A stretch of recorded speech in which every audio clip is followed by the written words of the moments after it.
and one morning I judged that it was just a matter of time until I sprained an ankle. Prophetically, I did just that about 10 minutes later, breaking a bone in my ankle. Somehow I limped back to the apartment. I was pretty well immobilized and would be stuck in the apartment for the next month, after which I was scheduled to fly back to the United States for some lectures. It seemed like a good time to work on that book idea. I had a 30-day window to churn out a first draft. I had a laptop computer with me, although I had never turned it on until then. I spent a few days outlining the book, mapping out the chapters, deciding which stories went into which chapters. And then I started. I would read over my notes for the next day's quota before I went to sleep, and then as soon as I woke up I'd be at it.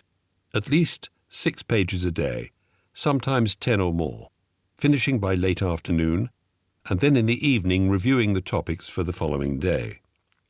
That's how I wrote about 250 pages, most of the first draft, in a month. After I returned to the United States with the draft manuscript, Buzz Reed, the CEO of Klein Associates, marshaled the resources of our company to edit it, track down references, fact-check it, set aside my time for rewrites, and produce it. 5 years and many drafts later, I submitted the manuscript to the MIT Press. It was published in 1998. What happened after Sources of Power was published?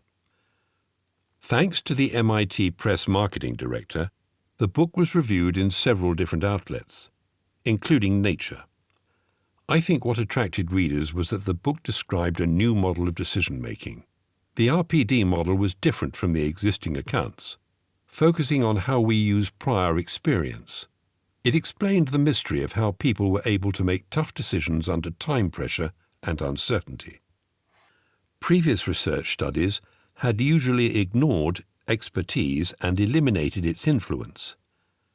The RPD model demystified intuition.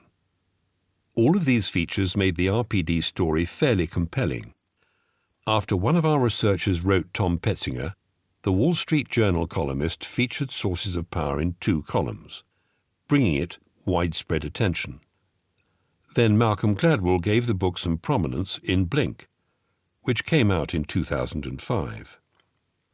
I think what is happening now is that each new citation the book receives keeps the momentum going, either bringing it to the attention of readers who haven't heard of it, or encouraging readers who have heard of it to finally get a copy. Google Scholar finds more than 3,000 citations to Sources of Power, from a wide range of professional journals, including the Bulletin of the American Meteorological Society, Journal of Sport and Exercise, Personnel Journal, Journal of Marketing Research, Review of Policy Research, Journal of Nursing, Journal of Macromarketing, and Computer Methods and Programs in Biomedicine. Sources of Power has reached a diverse audience.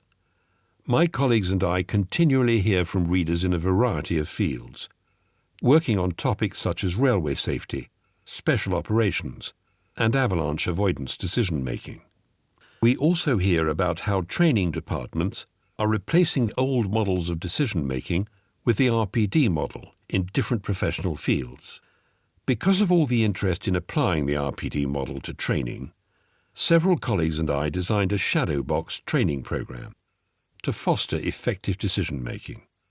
We have been using it with Child Protective Services caseworkers, petrochemical plant operators, law enforcement training developers, and military units. The success of Sources of Power created lots of different kinds of opportunities, including very enjoyable collaborations with the Nobel Prize winner Daniel Kahneman, and the chance to serve on a team redesigning the White House Situation Room so that it could support more effective decision-making. The book described a different way of conducting research, a naturalistic decision-making NDM approach that investigated experienced decision-makers performing realistic tasks rather than novices performing artificial tasks in a laboratory. Researchers have subsequently applied this naturalistic strategy